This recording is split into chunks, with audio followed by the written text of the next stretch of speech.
ಎಲ್ರಿಗೂ ನಮಸ್ಕಾರ. ಒಂದು ದಿನ ಒಬ್ಬಳು ಮತ್ತು ಅವ್ರ ಫ್ರೆಂಡ್ಸ್ ಎಲ್ಲ ಸೇರಿ ಟ್ರಿಪ್ಪಿಗೆ ಪ್ಲ್ಯಾನ್ ಮಾಡ್ತಾರೆ. ಈ ಸಾಟರ್ಡೆ ನಾವೆಲ್ಲ ಟ್ರಿಪ್ಗೆ ಹೋಗ್ತಾ ಇದ್ದೀವಿ ಅಂತ.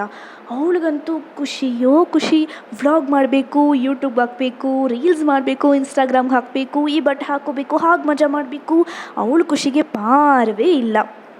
ಅಷ್ಟೊಂದು ಖುಷಿ. ಆ ಒಂದು ಟ್ರಿಪ್ಪಿನ ದಿನ ಅಂದರೆ ಸ್ಯಾಟರ್ಡೆ ಹೋಗಬೇಕು ಅಂತ ಪ್ಲ್ಯಾನ್ ಮಾಡಿದರೆ ಸ್ಯಾಟರ್ಡೆ ಯಾವಕ್ಕಪ್ಪ ಬರುತ್ತೆ ದೇವ್ರಿ ಅಂತ ಕಾಯ್ತಾನೆ ಇರ್ತಾಳಂತೆ. ಅವಳಂತೂ ಕುಂತಿರೋದೇ ಯೋಚನೆ, ನಿಂತಿರೋದೇ ಯೋಚನೆ. ಸ್ಯಾಟರ್ಡೆ ಬಂದೇ ಬಿಡ್ತು.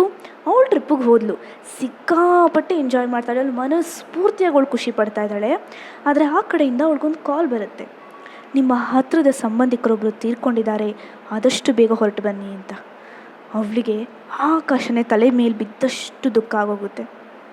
ಅವಳು ವಾಪಸ್ ಹೋಗುವಾಗ ನೂರಾರು ಯೋಚನೆಗಳು ಅವಳ ತಲೆಯಲ್ಲಿ ಓಡುತ್ತೆ. ನಾನು ಅಷ್ಟೂ ದಿನದಿಂದ ಕಾಯ್ತಾ ಇದ್ದಿದ್ದ ದಿನ ಇಷ್ಟೊಂದು ಕೆಟ್ಟ ಒಂದು ಸುದ್ದಿನ ನಂಗೆ ತಂದುಕೊಡುತ್ತೆ, ಇಷ್ಟೊಂದು ಕಠೋರವಾಗಿ, ಇಷ್ಟೊಂದು ದುಃಖಕರವಾಗಿರುತ್ತೆ ಅಂತ ನಾನು ಎಣಿಸೇ ಇರಲಿಲ್ಲ ಅಲ್ವಾ ಅಂತ. ಇದರಿಂದ ನಾವೇನು ತಿಳ್ಕೊಬೋದು ಅಂತಂದರೆ, ಸುಮಾರು ಸರಿ ನಾವು ಇದೇ ಕೆಲಸನೇ ಮಾಡ್ತೀವಿ. ನಾಳೆ ಯಾವತ್ತೋ ಒಂದು ದಿವಸ ನಮಗೇನೋ ಒಂದು ಸುಖ ಸಿಗ್ತಾ ಇದೆ, ನಾಳೆ ನಮಗೆ ಖುಷಿ ಸಿಗುತ್ತೆ ಅಂತ ಹೇಳಿ ಇವತ್ತಿನ ದಿನಾನ ಆನಂದಿಸೋದನ್ನು, ಇವತ್ತಿನ ದಿನಾನ ನಾವು ಮರಿತಾ ಇದ್ದೀವಿ. ಈ ವರ್ಷ ನಮಗೆ ಚೆನ್ನಾಗಿಲ್ವಂತೆ, ಮುಂದಿನ ವರ್ಷ ಚೆನ್ನಾಗಿದೆಯಂತೆ, ಈ ತಿಂಗಳು ಚೆನ್ನಾಗಿಲ್ಲ, ಮುಂದಿನ ತಿಂಗಳು ಏನೋ ನಾನು ಇಂಪ್ರೂವ್ ಆಗ್ಬೋದು, ಈ ದಿನ ಚೆನ್ನಾಗಿಲ್ಲಪ್ಪ, ಇವತ್ತಿನ ದಿನ ಬೇಗ ಕಳೆದೋಗ್ಬಿಟ್ರೆ ಸಾಕಪ್ಪ ಅಂತ ಸುಮಾರು ಸರಿ ನಾವು ಯೋಚನೆ ಮಾಡ್ತೀವಿ. ಬಟ್ ಇವತ್ತಿನ ದಿನ ಕಳಿಯತ್ತೆ, ಹೌದು, ಕಳಿಬೇಕು. ನಾಳೆನ ನೋಡೋದಕ್ಕೆ ನಾವು ಬದುಕಿರ್ತೀವ?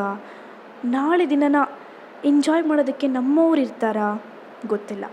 ಆದ್ದರಿಂದ ಇವತ್ತಿನ ದಿನ ಕಷ್ಟ ಬರಲಿ ಸುಖ ಬರಲಿ, ಕಷ್ಟ ಬಂದರೆ ಅದನ್ನು ಜಯಿಸೋಣ, ಅದರಿಂದ ಹಲವಾರು ಪಾಠ ಕಲಿತೀವಿ. ಸುಖ ಬಂದರೆ ಅದನ್ನು ಇವತ್ತು ಎಂಜಾಯ್ ಮಾಡೋಣ.